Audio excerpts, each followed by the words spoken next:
My heavenly Father will not forgive if you do not forgive your brother or sister from your heart. மத்தேயு 18:35. உங்களுள் ஒவ்வொருவரும் தம் சகோதர சகோதரிகளை மனமாற மன்னிக்காவிட்டால் விண்ணுலகில் இருக்கும் என் தந்தையும் உங்களை மன்னிக்க மாட்டார். மன்னிப்பவர் மன்னிக்கப்படுவர்.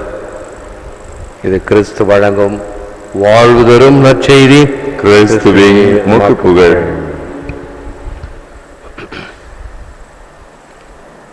The weak can never forgive. Forgiveness is the attribute of the strong. Mahatma Gandhi. இறை இயேசுவில் அன்பார்ந்த சகோதரிகளே, அன்பார்ந்த தொலைக்காட்சி நேய விசுவாசிகளே, இன்று ஒரு மிகப்பெரிய கருத்தை அருள்வாக்கின் வழியாக பெற இருக்கின்றோம்.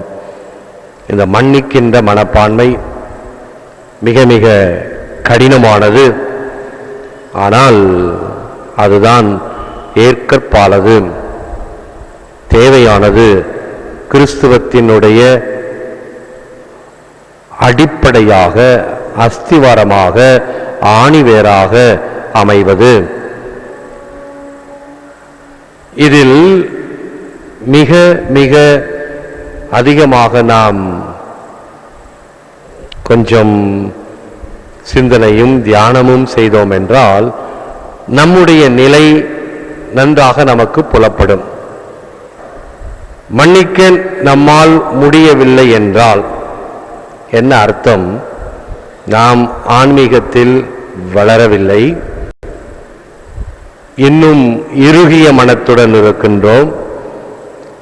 பல வகையான கயமை, காழ்ப்புணர்வு இவைகளினால் இருக்கக்கூடிய அசுத்தங்களின் மத்தியிலே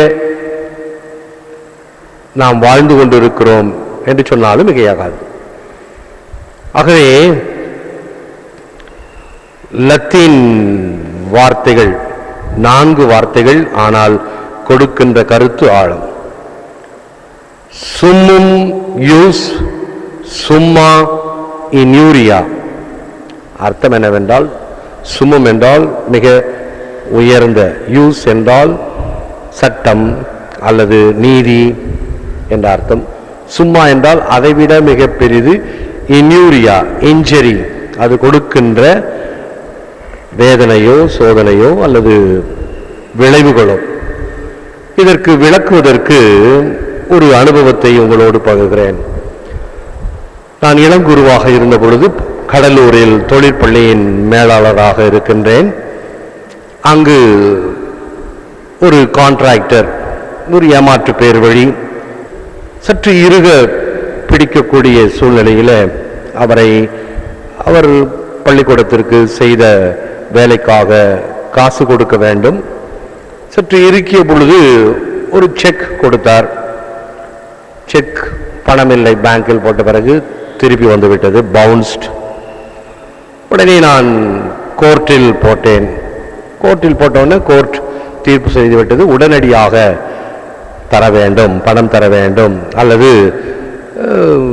தண்டனை என்கின்ற வகையில் தீர்ப்பு கூறப்பட்டது கோர்ட்டில். உடனடியாக இந்த மனிதன் ஓடி வந்து, பேராயர் செல்வநாதர் அப்பொழுது இருந்தார், அவர் காலில் விழுந்து மன்னித்துக் கொள்ள சொல்லுங்கள், என்னால் முடியவில்லை, பிறகு தருகிறேன் என்று. பேராயர் என்னை அழைத்து, ஒன்று மன்னித்து விடுங்கள், இல்லை என்றால் நேரம் கொடுங்கள். எல்லா ஆண்டவரே அவன் ஏமாத்திக்கிட்டே இருக்கிறான், எப்போதும் முன்னாடி இருந்த ஃபாரி அப்படி தான் ஏமாத்தலாம், எப்பயும் ஏமாத்திக்கிட்டு தான் இருக்கிறான். அப்படி கோர்ட்டில் போட்டு கோர்ட்டு தான் சொல்லிடுச்சே, சரியாக நியாயம் கொடுக்க வேண்டும் என்று கோர்ட் சொல்லிடுச்சு, அவன் பணம் கட்டத்துக்கு சொல்லுங்க நீங்க. அப்ப பேராயர் சொன்ன வார்த்தைகள் இது: சும்மும் யூஸ், சும்மா இன்யூரியா. சட்டம் கழுத்தை நெரிக்கும் பொழுது அது விளைவிக்கும் ஊறு பெரிது. ஆகவே சற்று நேரம் கொடுங்கள் அல்லது மன்னித்து விடுங்கள் என்று சொன்னார். என்னால் ஏற்க முடியவில்லை. ஏனால் என்னுடைய வயது அப்படிப்பட்ட ஒரு வயது, துடிக்கும் இளமை, கோபம், மாத்திரம் கோபம், ஏமாற்றுகிறான் என்கின்ற பொழுது. ஆனால் பழுத்த பழமாக ஆன்மீகத்தில் மிக உயர்ந்த தன்மையில் பல அனுபவங்களை கண்ட பேராயர் தன்னுடைய வயதுக்கு ஏற்றாற்போல் அவர் கொடுத்த அறிவுரை இதோ இந்த ஞாபகத்துக்கு வருகிறது. சட்டத்தை வைத்துக் கொண்டு கழுத்தை நெரிக்காதே, மன்னிப்பை கொடு என்று சொன்ன பொழுது சரி பெரியவங்க சொல்றாங்க என்று ஏற்றுக்கொண்டேன். இயேசு என்று நமக்கு அதை சொல்லுகின்றார். சட்டங்களின் வழியாக அல்லது நாம் செய்வது நியாயமாக கூட இருக்கலாம், சரியாக இருக்கலாம். ஆனால் அதைவிட சிறந்தது இரக்கம் என்று ஆண்டவர் சொல்லுகிறாரே.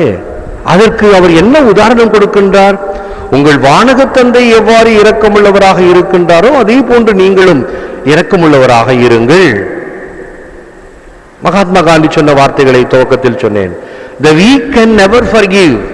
யார் மன்னிக்க முடியவில்லையோ அவர்கள் பலவீனம் உள்ளவர்கள், இன்னும் சொல்ல போனால் கோழைகள். Forgiveness is the attribute of the strong. யார் மனதிலே உறுதியாக இருக்கிறார்களோ அவர்கள்தான் மன்னிக்க முடியும். God forgives and there is something God-like about forgiveness. கடவுள் மன்னிக்கின்றார். கடவுளை சார்ந்ததுதான் இந்த மன்னிப்பின் தன்மை. இதனுடைய அடுத்த ஒரு பக்கம், கடவுள் மன்னிப்பவர் மட்டுமல்ல, மறந்து விடுபவரும் கூட. ஒரு அம்மா கனவு காண்கிறது. அந்த கனவிலே இயேசு வந்தார் அப்படின்னு சொல்லி பங்கு சாமியாட்ட வந்து தினமும் சொல்லுவோம், சாமி என் கனவுல இயேசு வந்தார், நேற்று இயேசு வந்தார்.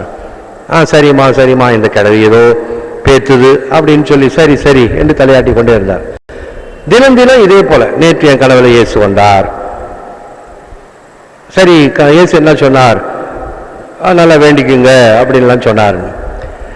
இந்த ஃபாதர் என்ன நினைச்சார், இந்த அம்மாவை தடுத்து நிறுத்தணும் ஏதாவது சொல்லி, இது தினமும் ஒரு நச்சரிப்பா இருக்குதே சொல்லி, சரி அடுத்த தடவை இயேசு உன் கனவுல வந்தா நான் என்ன பாவம் செஞ்சேன்னு அவர்கிட்ட கேட்டு வந்து என்கிட்ட சொல்றேன் அப்படின்னு சொல்லி அனுப்பினார்.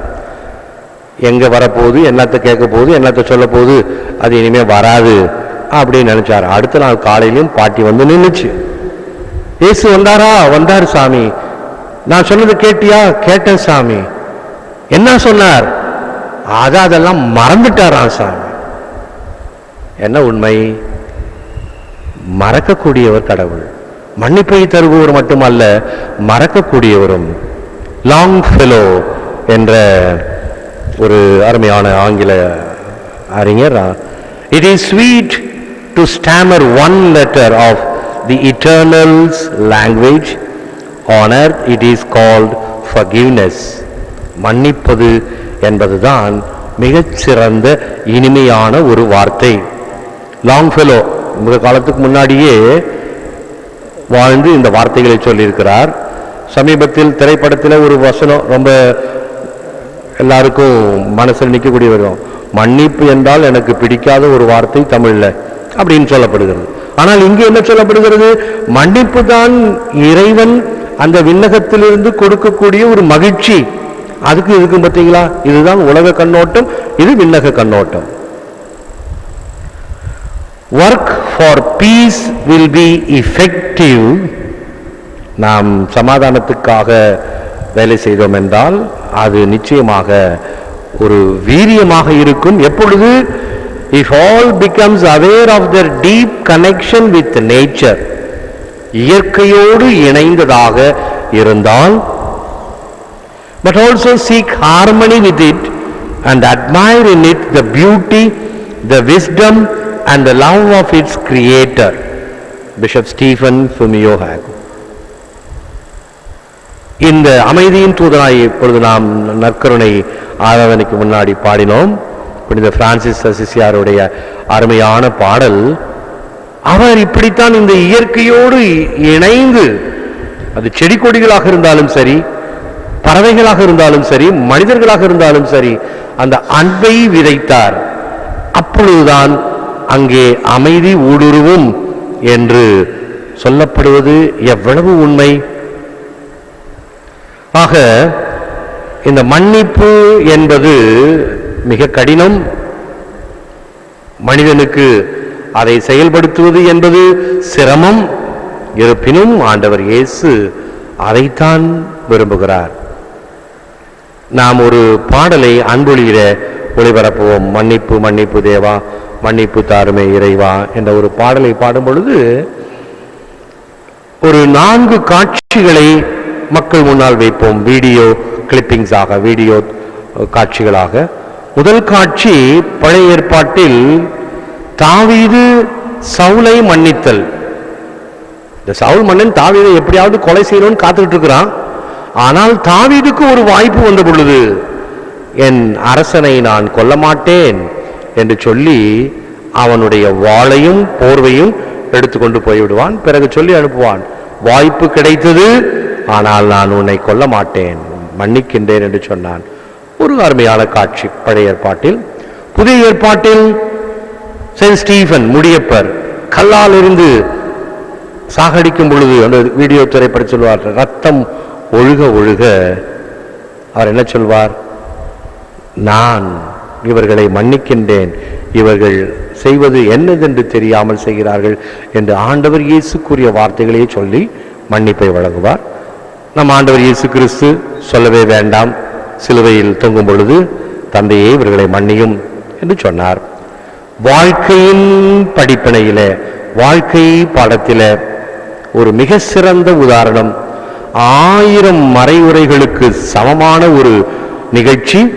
கிளாடிஸ் அம்மையார், தி ஸ்டெயின்ஸ் பாஸ்டருடைய மனைவி, தன்னுடைய கணவரும் பிள்ளைகளும் எரித்து கொல்லப்பட்டாலும், உயிருடன் எரித்து கொல்லப்பட்டாலும் அவர் சொன்ன வார்த்தைகள், இவர்களை மன்னிக்கிறேன். நாம இருந்தால் எத்தனை சாபமிட்டு இருப்போம், எத்தனை விதமாக நீதி வேண்டும், அவர்கள் நிச்சயமாக தூக்கிலிட்டு கொல்லப்பட வேண்டும் என்று கூக்குரலிட்டு இருப்போம். ஆனால் அந்த விழுமியத்தை பார்த்தீர்களா, இவர்களை மன்னிக்கின்றேன். இதுதான் இயேசு என்று நம்மிடம் விரும்புவது. அப்படிப்பட்ட ஒரு மன்னிப்பை நம்முடைய வாழ்வாக வாழ இதோ இப்பொழுது நற்கருணையினாரிடம் செபிப்போம், முழந்தால் இருப்போம். Lord Jesus, you have been kind and forgiving towards me. May I be merciful as you are merciful. Free me from all bitterness and resentment, that I may truly forgive from the heart those who have caused me injury or grief. ஆண்டவராகிய இயேசுவே, இதுவரை நீர் எம்மை இரக்கமுடனும் கனிவுடனும் காத்து வருகின்றீர். உம்மை போல் நானும் இரக்கமுடன் இருப்பேனாக. எல்லா வகை கசப்பு மற்றும் காழ்ப்புணர்ச்சிகளினின்று என்னை விடுவித்தருளும். அதனால் எனக்கு தீங்கிழைத்தவரை மனமாற மன்னிப்பேனாக. இதனால் உம்முடைய அரசு, உம்முடைய தெய்வீக ஒளி உலகெங்கும் பரவுவதாக, பாய்வதாக, அனைவருக்கும் அது மகிழ்ச்சியை தருவதாக. ஏற்று வர மருளும் இறைவா, காக்கும் கரங்களினால். ஆமென். அன்பர்களே, ஒவ்வொரு வீடியோவின் கீழும் மறையுரை விளக்கங்கள் உள்ளன. படித்து பயன்பெறுங்கள். நன்றி, வணக்கம்.